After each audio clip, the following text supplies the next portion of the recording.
Tell me about India. It must have come home especially to you because you're now practicing Hindu? Well, I practice. I practice at a lot of things. Hinduism is something that I'm very intrigued by and very interested in. Where did it come from? Where did the interest come from? It came from seeing a picture of a guru called Neem Karoli Baba. And I was so drawn to the picture of this person, and I didn't know who he was or what he was about, but felt a very strong interest. Did you ever meet the man? No, he passed long before I saw his picture, but just very intriguing. And that's the way things come into our lives. They're not these big, great crashing moments. It's just the little what is this about? That curiosity. I met Maharaji in a little temple in the mountains, the Himalayas.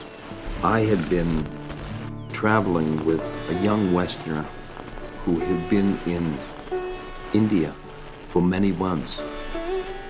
And so he knew his way around.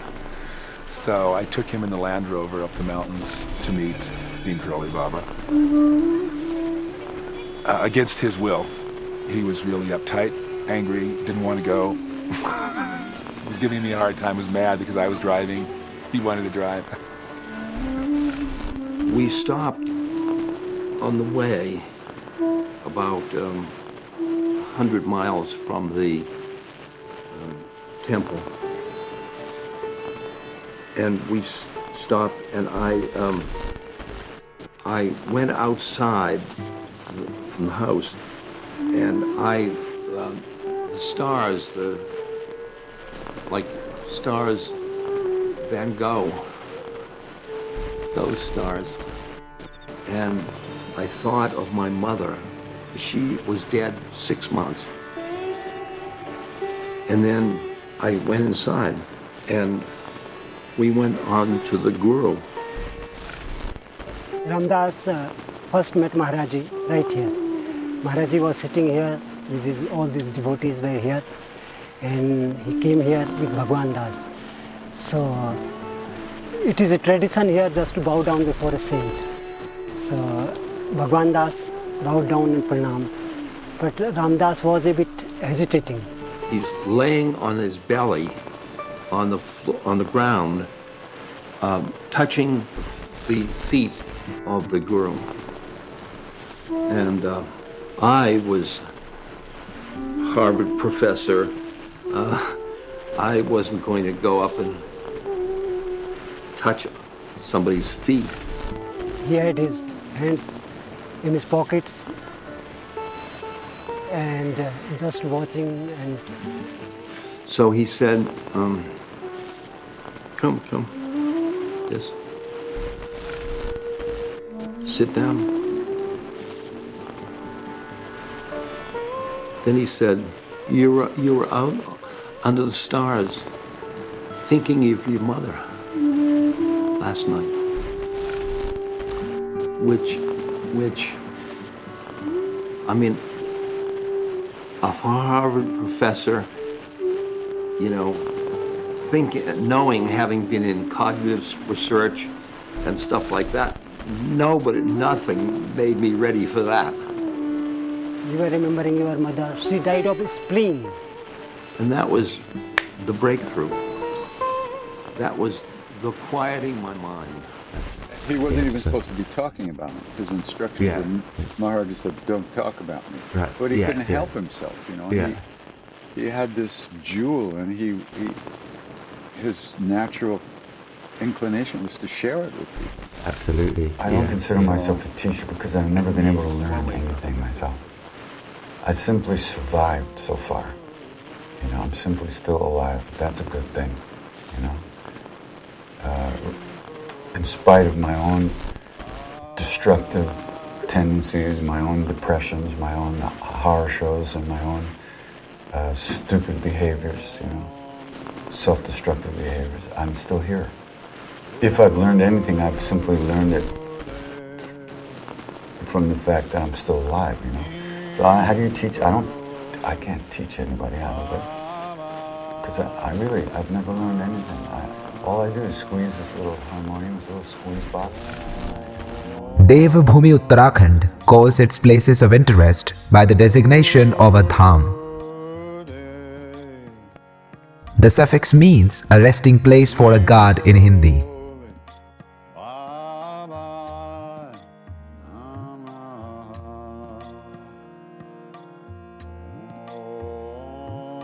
In today's episode, we will visit such a dham, searching for a spiritual leader whom the disciples consider to be a reflection of God Himself.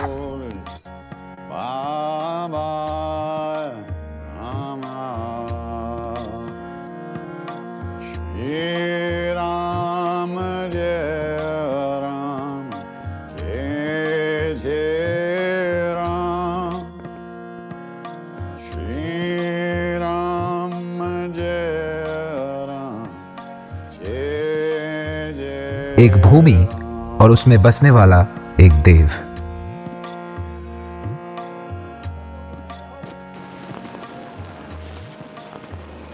तो इनका असली नाम था लक्ष्मण दास, आपने सुना भी होगा। कोई नीम करौली बाबा बोलते थे, कोई कंबल वाले बाबा बोलते थे, कोई तेलिया बाबा बोलते थे। इनको वृंदावन में कोई चमत्कारी बाबा कहता था, कोई जादूगर बाबा कहता था, कोई कुछ कहता था। He had a number of names during, from his birth name, Lakshmi Narayan Sharma. So when people say I met him at this stage, and they could met him with a different name and stuff like that.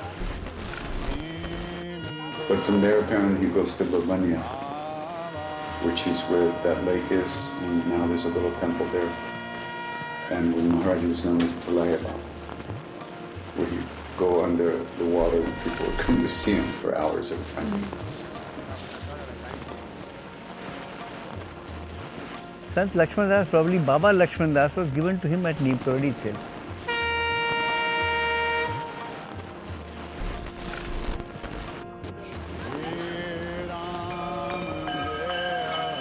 महाराज जी देखिए, संत कहें या अवतार कहें उनको, वो तो मनुष्य के बीच में एक लीला करने आए थे। मैं तो उनको यही समझती हूँ कि उनका कोई रूप नहीं था। जहाँ भी जाते थे अपना रूप भी बदल लेते थे। रूप बदल लेने का मतलब ये है कि कहीं भी गए हैं, कोई कष्ट में है, तो कोई दूसरा रूप करके उसको मदद कराई। बाद में लोग वो समझेंगे कि वो तो बाबा जी आए थे।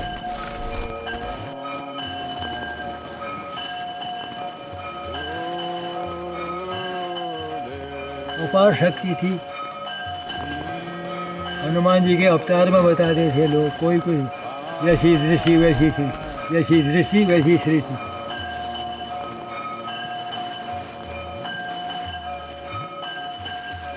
Thing is, Neem Karoli Baba is a Hanuman avatar.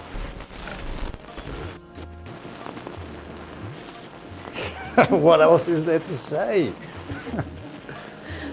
Hanumanji.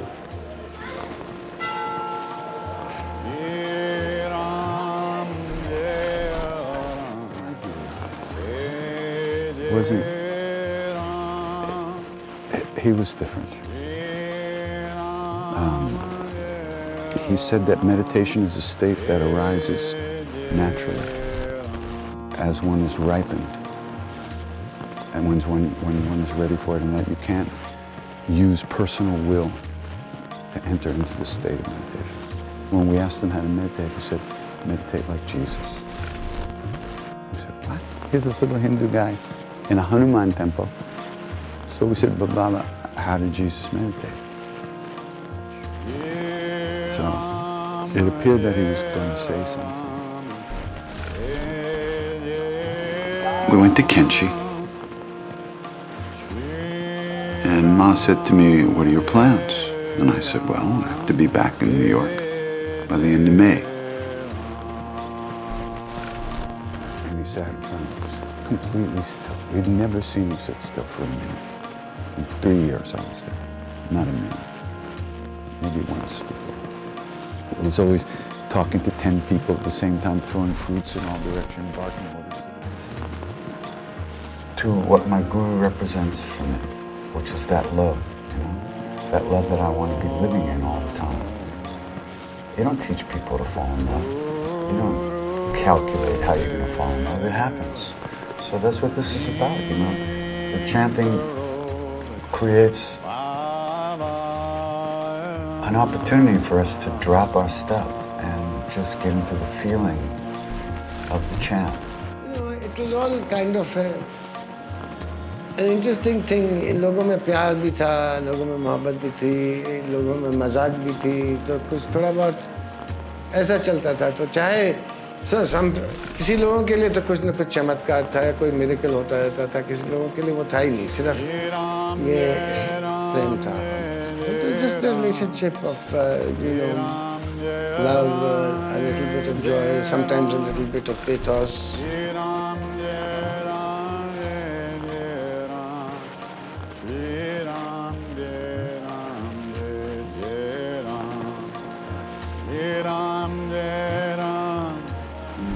I was the driver.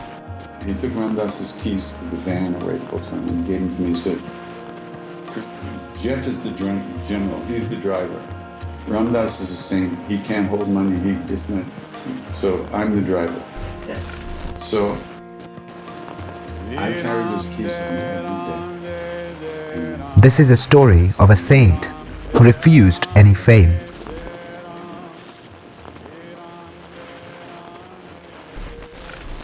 This is the tale of a guru who only wished to lead a simple life, a life of a yogi, an ascetic, without the need or desire for anything material.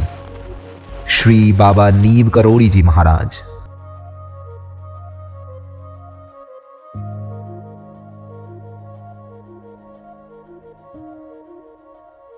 His story starts in the 1900s in a small village in the Firozabad district of Uttar Pradesh. His name, as given by his parents, was Lakshman Narayan Sharma.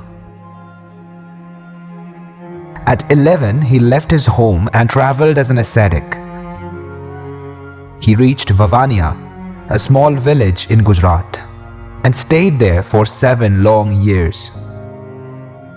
In 1958, after tending to his familial duties, Baba left his home again and started travelling to remote places of northern India. He had built a Hanuman temple in a village named Neem Karoli in the Farrukhabad district of Uttar Pradesh. His stories went far away to other parts of India and outside. His train incident is very famous and earned him the title of Neem Karoli, or as some people call him, Neem Karoli. In 1964, Baba had an ashram built in Kainchi near Nainital.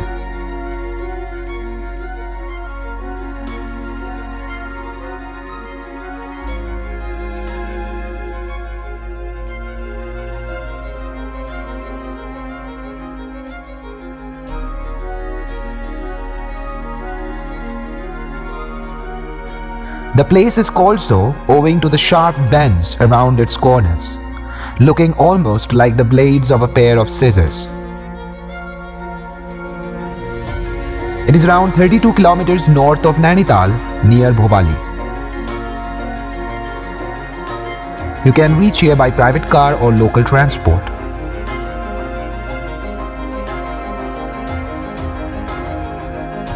Cars will cost you more, and covering 2 or more spots along the way for a discount would be beneficial.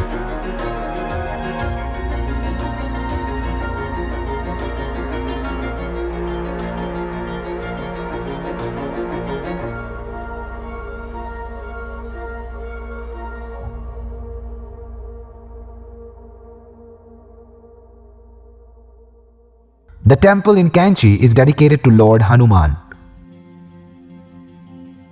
a deity mentioned in the ancient Vedic literature. He is known to deliver the poor souls from their troubles.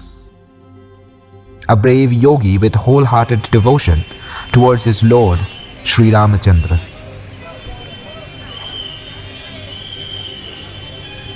The ultimate tale of a devotee.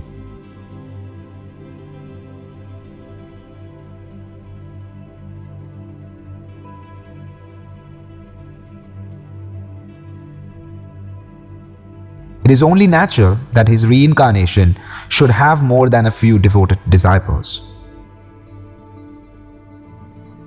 Let's learn more from what they have to say.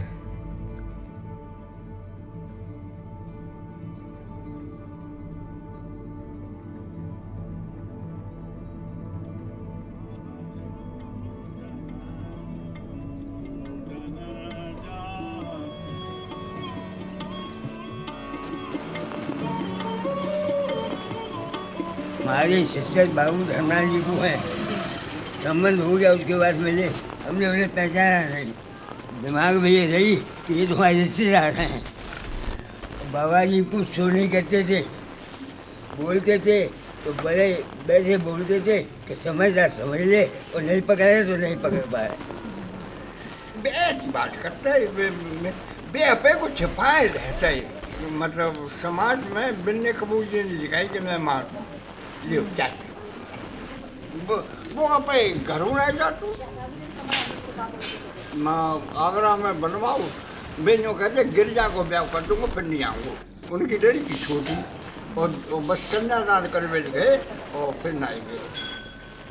हमारी बहन के बाबू धर्मनाथ जी की पहली लड़की पैदा हुई तो बाबा से कहा तो बाबा हाँ ये लड़की पैदा हुई है, बाबा बोले ये तो एक है अभी 6 होंगी, तो वास्तव में 6 लड़कियां हुई, लड़का एक भी नहीं हुआ।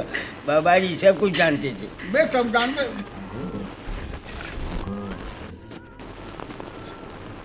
Is one of those rare great beings who actually knows what's going on here and actually embodies that love completely. Is fully merged in God, however you want to say it, fully enlightened, free being, nirvana, whatever you want to say, that's him. I'm just, if I was a grain of dust that he happened to step on, I'd be happy, if I was that much. So I'm just singing to try to get back to that place in my own heart where he lives, where that love lives. I can't give advice to people.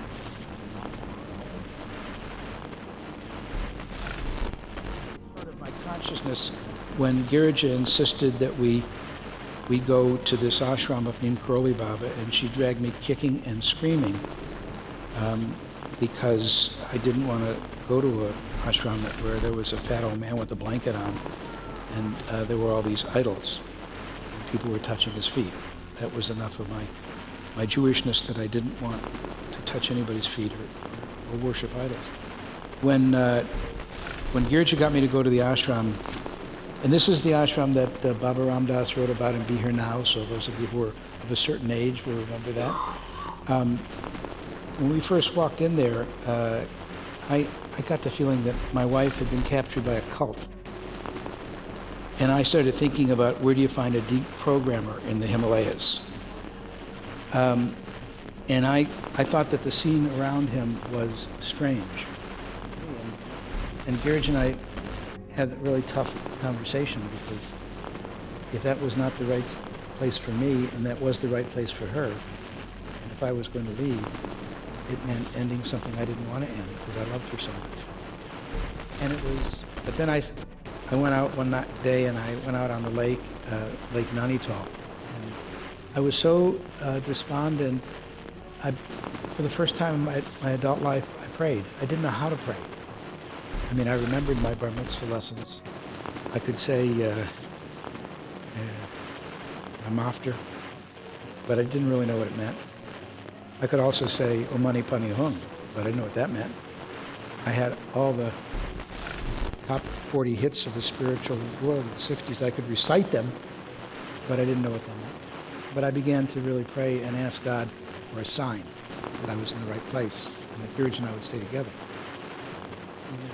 Next morning I packed, we separated our orange backpacks, and she said, "Are you going to say goodbye to him?"